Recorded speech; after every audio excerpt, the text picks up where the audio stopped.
Bom dia a todos, como vocês estão? Espero que bem, tá? Espero que estejam controlando aí as coisas, as pontas aí na quarentena. Eu vou dar a introdução do vídeo, mas antes de dar a introdução aí do conteúdo, quero dar um aviso para todo mundo, tá? Meu povo, seguinte, quem tiver alguma dúvida, seja nas atividades, no assunto abordado aqui, ou qualquer outra coisa relacionada ao livro aí, que estiver fazendo as atividades do livro, lendo o livro, surgiu dúvida aí, entre em contato comigo. Seja pela qualquer rede social minha ou pelo Google de Sala de Aula, mas essencialmente utilizem os Google de Sala de Aula, porque lá é o local que eu estou mais presente, tá? É importante falar que eu estava até sobrecarregado com atividades, tá?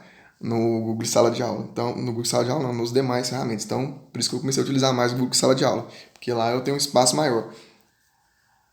Então, caso surja alguma dúvida, por favor, entre em contato nesse local, tá? No Google Sala de Aula aí, que eu tô aí para ajudar vocês. Certinho? Sem mais delongas, nós vamos entrar nesse assunto aí maravilhoso, certo? Um assunto extremamente importante para o aluno que tá ali ou já está no ensino médio ou vai entrar no ensino médio. Esse assunto é essencial, certo? Ele é um divisor de águas, muitas vezes, porque é um assunto que nos vestibulares anteriores era cobrado de forma recorrente, tá? Que é o assunto que a gente chama de Primeira República. Também pode aparecer na sua prova como República Velha. Então, falou República Velha ou Primeira República, tá falando sobre a mesma coisa, certo? Primeira República, República Velha é a mesma coisa. Primeira coisa, vamos datar aí, vamos saber de quando a quando que isso durou? Isso vai durar, a República Velha vai durar de 1889 até 1930. 1889 até 1930, certo? 1889 até 1930. A República Velha, ela vai demarcar um momento de ruptura com uma estrutura política, porque antes dela vai vir o que a gente vai chamar de Segundo Império, né? Brasil Império. No caso, quem vai estar no poder é o imperador Dom Pedro II. Então a gente vai estar rompendo com o império, com a ideia de uma ideia vinculada um pouco à monarquia, vinculada à ideia de monarquia, de rei ou algo do gênero, vai romper com o império e vai começar agora uma república. Umas coisas interessantes aí que a primeira coisa que é importante falar, né? É que república é uma palavra que vem do grego. Na verdade, que vem do grego não. República é uma palavra que vem do latim, dos romanos, certo? Sobretudo dos romanos, que significa res pública. É coisa pública, coisa de todos. Então, assim, dentro da perspectiva da origem da palavra, a gente fala assim que na república a coisa agora não ia ser só de um rei, ou só do imperador, ou só de um indivíduo específico, mas a partir do momento que ela se torna uma coisa pública, ela é uma coisa de todos, certo? Res pública, coisa que é de todos, não é só de um indivíduo, mas é de todos. Tudo bem? Sigamos aí. É extremamente importante, que eu lembro que eu falei que ele tá rompendo, né, com a estrutura política, com um cara que era quem que mandava no Brasil, assim, quem tinha um poder bastante significante era o Dom Pedro II, era esse cara que tá aí, o bonitão do lado esquerdo, tá? Um cara intelectual, que tem muita gente que defende ele dentro da história, tá? Fala muito bem dele, do período que ele governou, mas esse não é o debate de hoje aqui. O debate hoje daqui é como é que a república vai ser implantada, por que esse cara vai cair do poder, por que ele vai sair do poder, por que ele efetivamente não vai conseguir se manter no poder e por que vai começar aquilo que vai ficar conhecido como Primeira República. Primeira República por quê? Porque antes não existia república, a estrutura era um império, e aí agora vai existir uma república, que é o período que a gente vive hoje. Lembrando, a gente vive numa república, certo? Num sistema que a gente chama de republicano. Mais pra frente eu vou explicar efetivamente aí como é que se divide isso daí e tudo mais. Mas a gente vive dentro de uma república, certinho? Então vamos lá. O Império Brasileiro em xeque. Lembrando que xeque, quando a gente joga xadrez, né? Tá em xeque, quer dizer assim, ele já perdeu, né? Quais são as principais questões que eu quero que você lembre aí? Foco, é importante, foco nesse momento, para lembrar o que vai colocar o Império em xeque, o que vai colocar o Império em xeque e vai permitir que se instale uma república. A primeira coisa que a gente tem que saber é que eu gosto de chamar das três questões, tá? A questão militar, a questão ruralista e a questão religiosa. Vamos em parte. Você não, em história, as coisas não acontecem do nada. Não dá um dia é império e do nada é república. Não. Ela acontece através de processo. Ela é o que os professores de história gostam de chamar de processual. Então quer dizer que tem uma série de coisas que acontecem, uma conjuntura de coisas que acontecem, várias coisas que acontecem junto, que vai permitir que uma coisa aconteça. Professor, então, vamos lá. O que foram essas coisas que permitiram, que fizeram que o império acabasse e começasse a república? Ou melhor dizendo, quais são os precedentes? O que veio antes para fazer com que o império chegasse ao fim e instaurasse uma república? Que vai durar de 1889 até 1930, que vai ser conhecido como Primeira República. Certo? Esse período que vai ser conhecido também como República Velha. Pessoal, o que vai colocar o império em xeque vai ser as três questões aí, certo? De forma mais essencialista. Claro que vai ter outras coisas que podem ser colocadas no processo. Mas para a prova, certo? Para a gente trabalhar aqui de forma mais objetiva, a gente pode colocar questão militar, questão ruralista e questão religiosa, que é o que está aparecendo na tela. Vamos lá, primeira coisa, questão militar. A gente tem que lembrar que o Brasil, no período do Império, que é desse cara bonitão aí estava governando o país, estava mandando no país, vai estar acontecendo o que eles vão chamar aí de Guerra do Paraguai, a maior guerra que o Brasil já participou. Que ele efetivamente entrou, né? Porque ele também participou das grandes guerras, mas eu tô falando assim, que teve uma participação efetiva, né? Que morreu muita gente, etc. Teve um investimento econômico maior. E vai acontecer uma coisa muito específica, às vezes vai ter uma falta de soldados, eles vão efetivamente colocar negros que eram escravizados naquele momento para lutar em campo de batalha, e quando os negros voltaram do conflito, vai existir um conflito muito, muito grande dentro do poder militar naquela época, do exército, porque, cara, se a pessoa lutou no exército com você e ela volta, e como é que vai ficar essa situação? Né? E os familiares dessa pessoa que estão sendo escravizados de forma forçada, coercitiva. Lembrando que a escravidão no Brasil é uma chaga horrenda, né? Uma coisa assim, horrível, é uma coisa assim, brutal que aconteceu na história do Brasil. Mas como é que fica, né, essa questão? Mas fora isso, esses militares também, eles vão estar grilados, porque é o seguinte, os caras vão para a guerra do Paraguai, eles voltam da guerra e eles não ganham nenhuma uma participação mais significativa no meio político, certo? Eles não têm uma participação política no meio político efetiva. O imperador Dom Pedro II lá não vai permitir que eles tenham esse acesso, não dá esse acesso a eles, ou seja, eles não têm uma participação política muito significativa. E do outro lado, vai ter uma outra questão extremamente importante também. Vai aumentar o salário dos caras. O Dimas, dinheiro, vai aumentar. Certo? E esse cara volta do conflito, se não treinado o nome é soldo, enfim, né? O salário dos caras não aumenta. E aí eles vão estar revoltados. Então, o primeiro ponto aí, por que os caras vão ficar revoltados com esse cara bonitão aí do lado esquerdo, que é o imperador Dom Pedro II? Primeira coisa, então, a questão militar. A gente pode lembrar, primeiro, uma questão vinculada aos escravos, os militares não estavam chegando isso mais com os bons olhos. Segunda coisa, não aumentou o salário. E também a questão política, porque não permitiu que os militares tivessem um acesso maior à política. Tá bom? E aí vai ter a questão ruralista. Professor, o que é essa questão ruralista? A questão ruralista é que é o seguinte, a escravidão no Brasil, que vai durar ali aproximadamente 300 anos de pessoas sendo forçadas a trabalhos exaustivos, muitas vezes assim, tendo uma expectativa de vida extremamente baixa, ela vai acabar, a escravidão acaba em 1888. Certo? 1888 é quando ela chega ao fim.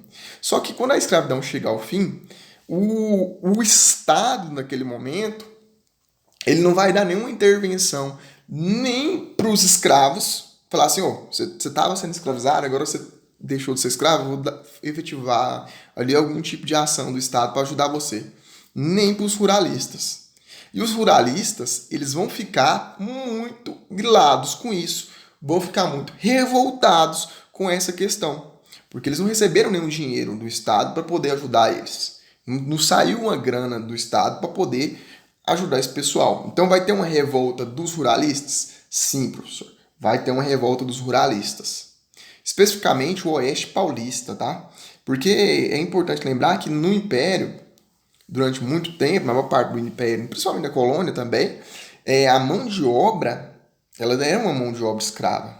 Então, assim, esses caras, os grandes latifundiários, donos de terra, esses grandes comerciantes ali vinculados à terra, os ruralistas, eles dependiam da mão de obra escrava. E aí, do dia para noite, não é pro dia para noite, né? Porque foi, na verdade, vários anos, desde 1850, que você vê a escravidão sendo aos poucos, né, chegando ao fim. Mas quando a escravidão efetivamente acaba em 1888, esses caras perdem a mão de obra deles e eles também não vão gostar disso. E quem vai abolir a escravidão está vinculado ao Império, né? A princesa Isabel está vinculada ao Império. E aí o povo vai ficar, os ruralistas também vão ficar com raiva do imperador, o imperador vai perder o apoio deles? Vai perder o apoio deles.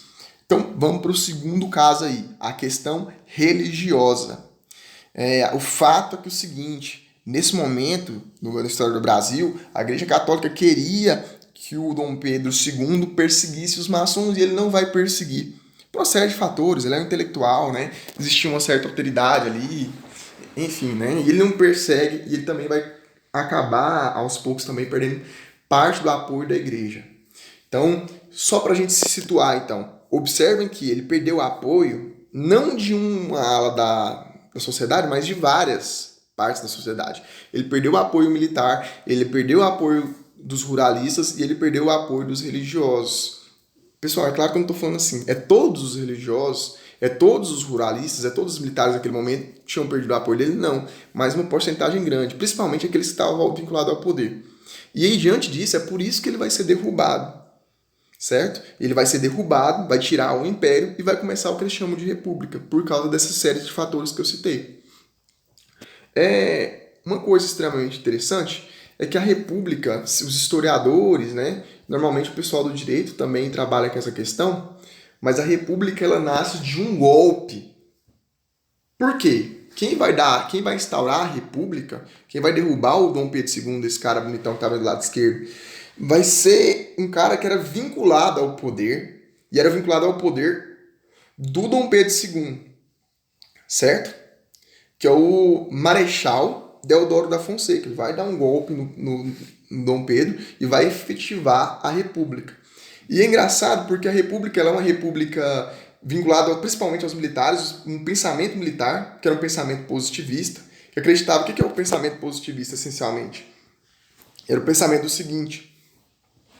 imagina que a sociedade ela está num progresso, sabe? Que ela veio da pré-história, do homem extremamente vinculado ao misticismo, certo? Dependente do misticismo, e agora não, ele estava um homem científico, e que ele ia chegar no auge a partir da ordem, né? A ideia do positivismo é que assim, como é que eu vou chegar ao progresso máximo da civilização? Porque a sociedade está destinada a chegar ao máximo da civilização através da ordem.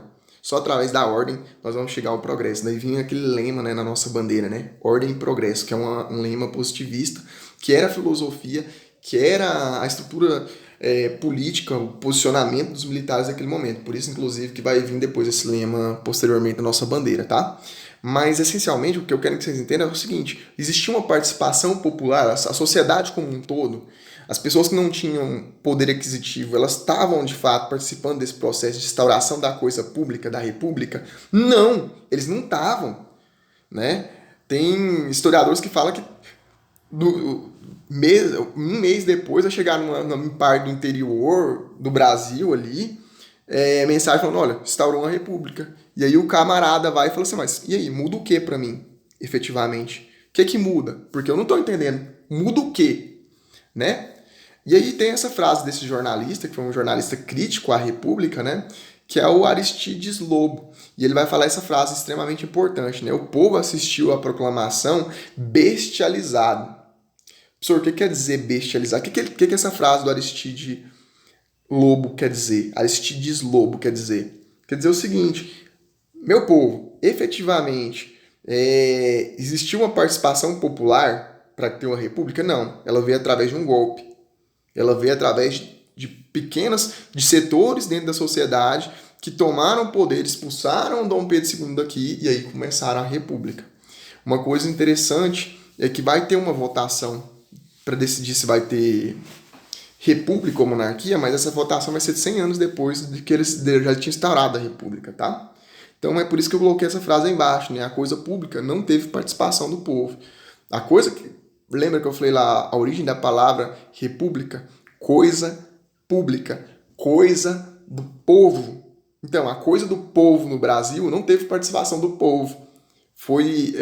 Eles falam muito de uma coisa muito interessante, né? Fala assim que a república veio de cima para baixo. Ela não teve participação de todos, ela veio de cima para baixo. É engraçado, né? A independência do Brasil, a república, ela é diferentona comparada a vários países aí. Mas enfim, espero que tenham entendido essa parte. E aí a gente vai para a segunda questão. Olha esse cara aí, né?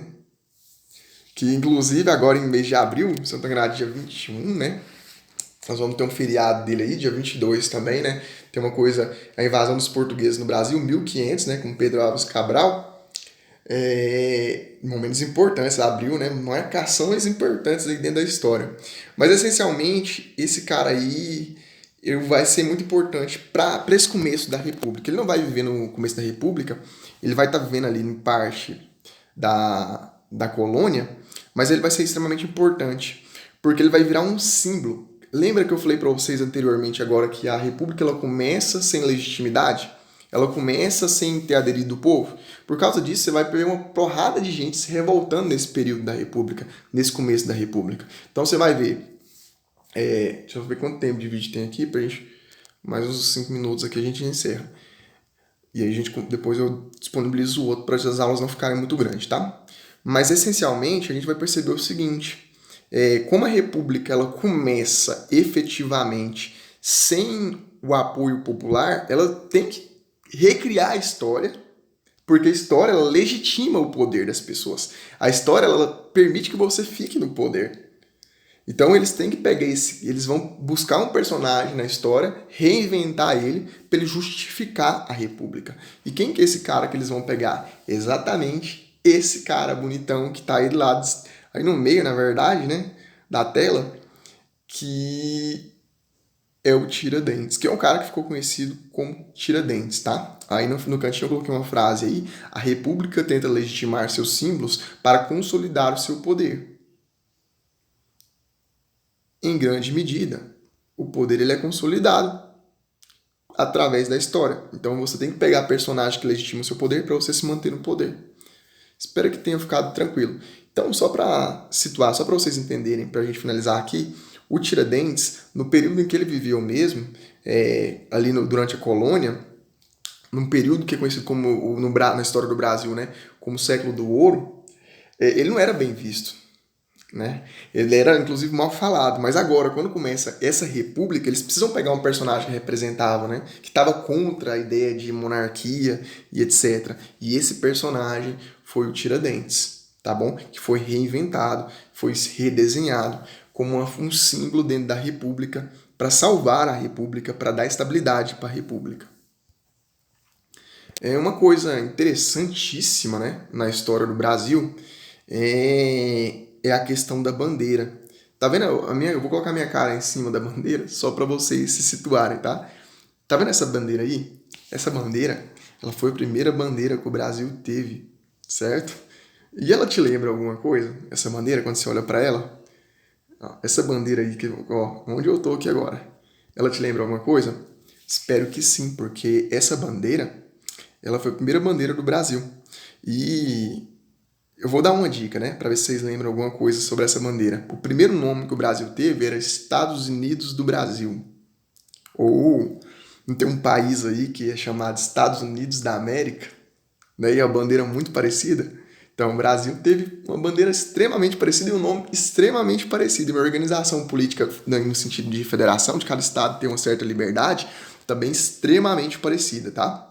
Uma coisa interessante, é que normalmente, dependendo do professor, principalmente os professores que vocês vão ter antes, sem ser o professor de história, eles falam que essas cores da bandeira aí, uma representa aí o verde das matas, né, e tal, o amarelo das riquezas, só que na verdade, tem um outro significado. Como a República no Brasil ela começou sem representação popular, a parte popular, inclusive, estava se revoltando contra a República, eles tinham que legitimar, eles vão se apropriar da bandeira anterior, das cores da bandeira anterior, para as pessoas se identificarem com a bandeira. Então, o verde, na verdade, vem da bandeira portuguesa anterior. Então, ali, né? O verde representa a Bragança, a cor amarela, né? Representando a cor da casa de Lorena, a azul, esfera militar, e a ordem e o ordem e progresso, né, o lema do positivismo. Em síntese, eles se apropriaram, e vou sintetizar aqui para ficar um pouco mais tranquilo, mas eles se apropriaram das cores da bandeira portuguesa e fizeram a bandeira brasileira posteriormente. Claro, para criar um sistema de identificação. Eles também vão fazer uma coisa muito parecida com o hino nacional, tá? Eles mudam a letra, mas mantêm a canção de fundo para poder criar essa identificação. Isso tudo primeiro, você reinventar a figura do Tiradentes. Nossa senhora, começou a passar um carro aqui no fundo. Eu fiz um esforço aqui, mas enfim, para não ter barulho. Eu tô tendo barulho. Mas você pegar o Tiradentes, certo? Pega o Tiradentes e pega essa bandeira e o hino, e vocês vão ver que é uma tentativa da República naquele momento de estabelecer o seu poder, porque como ela começou através de um golpe, ela começou com a população, ela tem inclusive que convencer a população de que a República é uma coisa boa. E aí, além de você ter uma transformação, uma ruptura forte, você vai criando identificação aos poucos, mas isso não vai evitar que na República existe uma porrada de revoltas. Vai existir revolta da vacina, revolta da armada, contestado, movimento de Canudos, né? Revolta ali dentro de Canudos, dentre várias outras revoltas. Mas todas essas questões colocadas por eles, a reinvenção de Tiradentes, a reinvenção, cria símbolos. O que eles vão fazer, né? Como você só tinha símbolos do Império, agora você vai começar a se ou se você se apropria dos símbolos do Império para tornar eles símbolos republicanos, certo?